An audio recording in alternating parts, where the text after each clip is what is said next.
நாக்பூரில் நடக்கும் கலவரத்தை பற்றி நீங்கள் செய்தி படித்திருப்பீர்கள். இது சற்று தீவிரமான நிகழ்வாகும். உங்களுக்கு தெரியும், டெல்லி கலவரம் சிஏஏ உடன் தொடர்புடையது என்பது. தொடக்கத்தில் ஒரு கட்டத்தில் சிஏஏ எதிர்ப்பு போராட்டங்களில் நானும் பங்கேற்றேன்.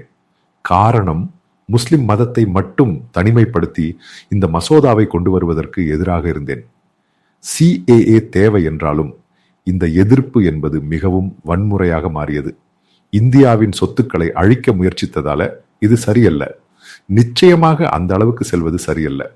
இதனுடன் நான் இந்த சிஏஏ உடன் தொடர்புடைய எதிர்ப்புகளில் இருந்து விலகி அரசாங்கம் இந்த சிட்டிசன் அமெண்ட்மெண்ட் பில் நடைமுறைப்படுத்த வேண்டும் என்று கோரினேன். காரணம், எல்லாவற்றிற்கும் ஒரு வரம்பு உண்டு. இது இந்தியாவுக்கு எதிரான போராட்டமாக மாறியது. இந்தியாவின் சொத்துக்கள், பஸ்கள், ரயில் பாதைகள் அனைத்தையும் அழிக்க முயற்சித்தது. கிட்டத்தட்ட எதிரியின் மனோபாவத்துடன் அதை பார்க்கும் நிலை உருவானது. பல்கலைக்கழகங்களில் போராட்டம் நடத்தலாம், அதுதான் இந்தியா கொடுத்திருக்கும் ஜனநாயகம் என்று சொல்லப்படுவது. ஆனால் அது வன்முறையாக மாறியது. பின்னர் டெல்லியில் கலவரம் உருவானது. ஆரம்பத்தில் இந்த எதிர்ப்பை ஆதரித்த பெரும்பான்மையானவர்கள், அதாவது நாம் சொல்லும் சீக்கியர் மனோபாவம் கொண்டவர்கள், இந்த கலவரத்துடன் தொடர்புடையவர்களாக மாறினர். பின்னர் இதை நீங்களே செய்ய வேண்டும் என்று சொல்லிவிட்டனர். காரணம், பின்னர் பாகிஸ்தான் சிந்தாபாத் போன்ற நிகழ்வுகள் நடந்தன. காஷ்மீரியர்களும் மிலிட்டண்டுகளும் அவர்களுக்கு ஆதரவானவர்களும் ஆசாதி ஆசாதி என்ற முழக்கங்களை எழுப்பினர். எனக்கு தெரியாது, இவர்கள் மூளை இல்லாதவர்கள் என்று நினைக்கிறேன். இப்போது நாக்பூர் விஷயத்தை எடுத்துக்கொள்ளுங்கள்.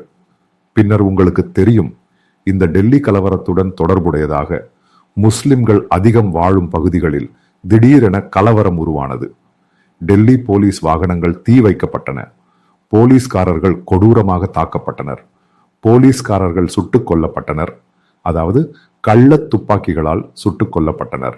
பின்னர் போலீஸ் அங்கு சென்று நடந்தது. பின்னர் அங்குள்ள கிராமவாசிகளும் சங்க பரிவாரமும் அங்கு சென்று நடந்தனர்.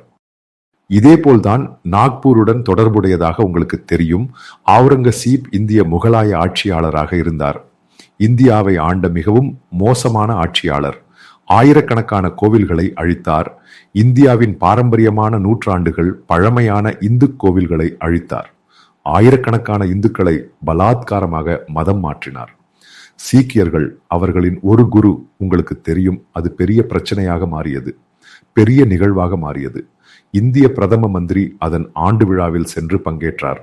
அவரை துன்புறுத்தினார். சீக்கியர்களின் பிரதம மந்திரி ஒரு குரு. அவர் மிகவும் மோசமான முறையில் இந்தியாவை ஆண்டு இந்தியாவை அழித்தார். இந்தியாவில் சமூக கலவரங்களை உருவாக்கினார்.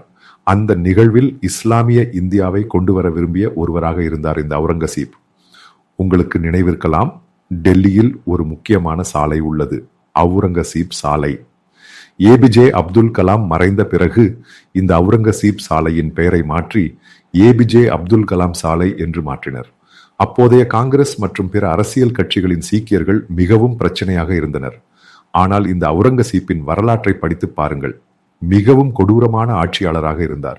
உலகம் கண்ட மிகவும் கொடூரமான ஆட்சியாளர். எளிய வாழ்க்கை என்று சொன்னாலும் அதில் எந்த அர்த்தமும் இல்லை.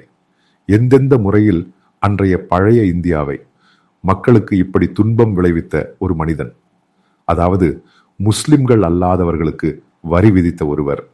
அவர் அங்கு தர்கா உள்ளது, தோப்பு உள்ளது. சுமார் 10-400 கிலோமீட்டர் தூரத்தில் இந்த நிகழ்வு நடந்தது. அதனுடன் தொடர்புடையதாக இப்போது எதுவும் இல்லை.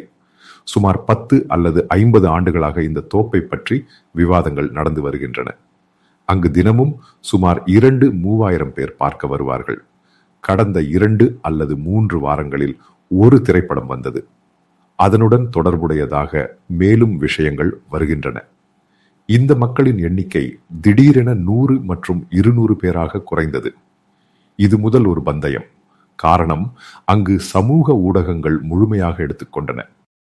சமூக ஊடகங்களில் இப்படியான நிகழ்வுகள் வருகின்றன. தோப்பை அழிக்க வேண்டும், அதை அழித்துவிட வேண்டும், இந்தியாவுடன் எந்த தொடர்பும் இல்லை, இந்தியர்களை துன்புறுத்தியவர் இந்த ஆட்சியாளர். இது சாதாரணமாக நடக்கும் ஒரு விவாதம். திடீரென இதனுடன் வரும் போலி செய்திகள் பரவுகின்றன.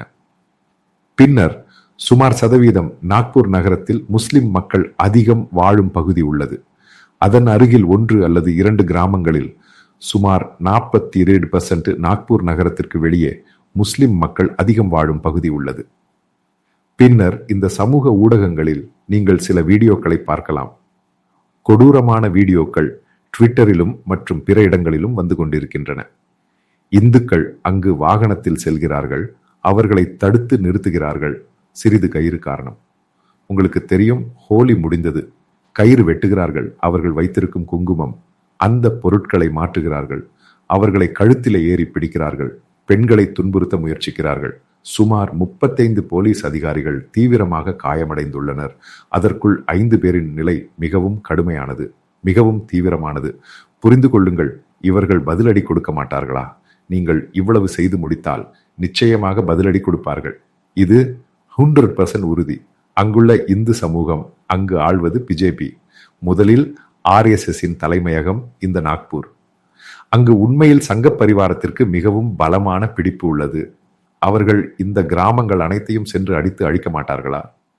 இவ்வளவு போலீஸ்காரர்களை துன்புறுத்தியது, இதுதான் இந்த வெடிப்பு என்று சொல்லப்படுவது.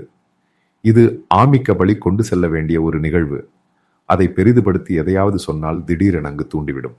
ஆனால் நடந்தது என்ன, உண்மை என்ன? அதை பற்றி எந்த விழிப்புணர்வும் இல்லை.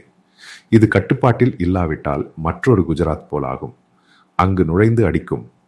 இந்த தாவலும் கலவரமும் உருவாக்கி திடீரென தூண்டிவிடும் போது முதலில் புரிந்து கொள்ள வேண்டும் வரப்போகும் எதிர்காலம். காரணம், மனித சக்தி அவர்களுக்கு அதிகம். அவர்கள்தான் ஆள்கிறார்கள். போலீஸ் அவர்களின் கையில் உள்ளது. நிச்சயமாக இவ்வளவு ஒரு பக்கமாக வாகனங்களும் மற்ற பெண்களும் அந்த கிராமத்தில் வாகனங்களை அடித்து உடைக்கிறார்கள். அவர்கள் வாகனங்களை அடித்து உடைக்கிறார்கள். அந்த கிராமங்களில் நுழைந்து அழிக்க முயற்சிக்கிறார்கள். நீங்கள் நினைக்கிறீங்களா அவர்கள் பதிலடி கொடுக்க மாட்டார்கள் என்று? இது எப்போதும் இந்தியாவில் இந்த முஸ்லிம் சிறுபான்மையினருக்கு ஏற்படும் ஒரு பிரச்சனை. திடீரென உணர்ச்சியின் பேரில் ராலி நடத்தி பிரச்சனை உருவானது. அங்கு நுழைந்து கலவரம் உருவானது. எதையாவது கூப்பிட்டு சொல்லி செய்தது. திரும்பி மற்ற சுனாமி போல நுழைந்து அடிக்கும். எல்லாம் சேர்ந்து செத்து அங்கு கிடக்கும். இதுதான் டெல்லியில் நடந்தது. இது அதிகமாக கலவரத்தில் யார் தொடங்குகிறார்கள் என்பதை கவனித்து பார்க்க வேண்டும். பின்னர் அது எங்கே சென்று நிற்கும்? பின்னர் பாதிக்கப்பட்டவர்கள் அமர்ந்து அழுகிறார்கள். எனக்கு அது போய்விட்டது, இது போய்விட்டது, எனது அது போய்விட்டது என்று சொல்லிக்கொண்டு. அதற்காக இறைவன் என்று சொன்னால், அல்லாஹ் என்றால் பொதுவான அறிவு கொடுத்திருக்கிறார். இதன்படிதான் இங்கு செயல்படுகிறார்கள். காரணம், நாக்பூர் சூழ்நிலையை பார்த்தும் அங்கு பல பத்திரிகையாளர்களிடம் கேட்டும், அதாவது மகாராஷ்டிரா டைம்ஸில் உள்ள பத்திரிகையாளருடன் பேசியதில் எனக்கு புரிந்து கொள்ள முடிந்தது. முஸ்லிம் சமூகம் சற்று மிதமாக இருக்க வேண்டும்.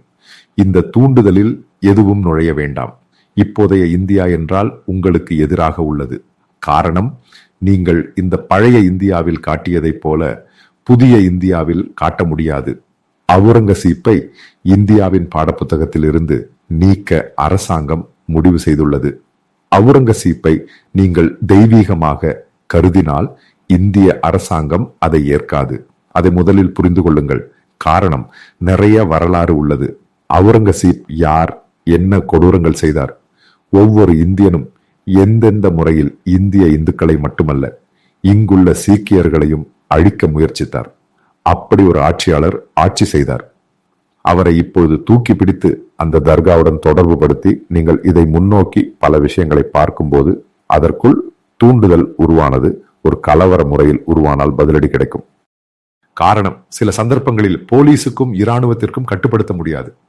அவர்களும் கண்மூடுவார்கள். ஆனால் கிடைக்கட்டும் என்று நினைப்பார்கள். இவை அனைத்தும் பல இடங்களில் நடந்துள்ளன. காரணம், அவர்கள் நினைத்தது இதில் முடிந்து போகும். இப்படி பல இடங்களில் கலவரம் உருவாக்குவது யார்? இந்த யூபியில் அகிலேஷ் யாதவ் ஆட்சி செய்த காலத்தில் அங்கு போலீஸ் உங்களுக்கு தெரியுமா? 560 கலவரங்கள் அகிலேஷ் ஆட்சி செய்த 5 ஆண்டுகளில் உருவானது. இந்த கலவரம் உருவானால் அகிலேஷும் போலீசும் கண்மூடுவார்கள். அவர்கள் நுழைந்து மேயும். முதலில் இந்த முஸ்லிம் பகுதியில் இருந்துதான் உருவானது. பின்னர் அவர்கள் நுழைந்து மேயும். பின்னர் அந்த கிராமம் பார்க்கும்போது அவர்களுக்கு எந்த வாழ்க்கையிலும் திரும்பி போக முடியாது. உலகளாவிய இந்த இஸ்லாமிய சமூகத்திற்கு எதிராக பெரிய பிரச்சனை உள்ளது. அது உலகளாவிய ஒரு பிரச்சனை. அந்த சந்தர்ப்பத்தில் பல விஷயங்கள் இந்த தூண்டுதலில் எதுவும் இல்லாமல் ஒரு இந்தியனாக வாழ முயற்சிக்க வேண்டும். இப்போது முதல் ரமலான் மாதம், அது எப்படியாவது ஒரு பொறுமையுடன் சுயமாக புரிந்து கொண்டு செல்வதற்கு பதிலாக இப்படி கலவரத்திற்கு உரமூட்டினால் திரும்பி மிகவும் கடுமையாக கிடைக்கும். இவை அனைத்தும் ஒவ்வொன்றின் அறிக்கைகள் வரும்போது இவர்கள் இப்போது திரும்பி சில இடங்களில் அடிக்கத் தொடங்கினர். அவர்கள் ஓடத் தொடங்கினர். இதற்கெல்லாம் தேவை உண்டா? எப்படியானாலும் வரும் நாட்களில் தெரியும் எவ்வளவு எந்தெந்த முறையில் அது முன்னோக்கி செல்கிறது என்று. காரணம், தேவையில்லாத ஒரு விஷயத்தை அனாவசியமாக கொண்டு வந்து அதை ஆமிக்கபலியாக ஒரு தீர்வை உருவாக்குவதற்கு பதிலாக தூண்டுதலில் அதை மிகவும் கடுமையாக்க முயற்சித்தது. இறுதியில் உங்களின் கட்டுப்பாடு இல்லாமல் மாறிவிட்டது. இதற்கு தேவை உண்டா என்று நீங்கள் சிந்தித்து பாருங்கள். அவ்வளவுதான்.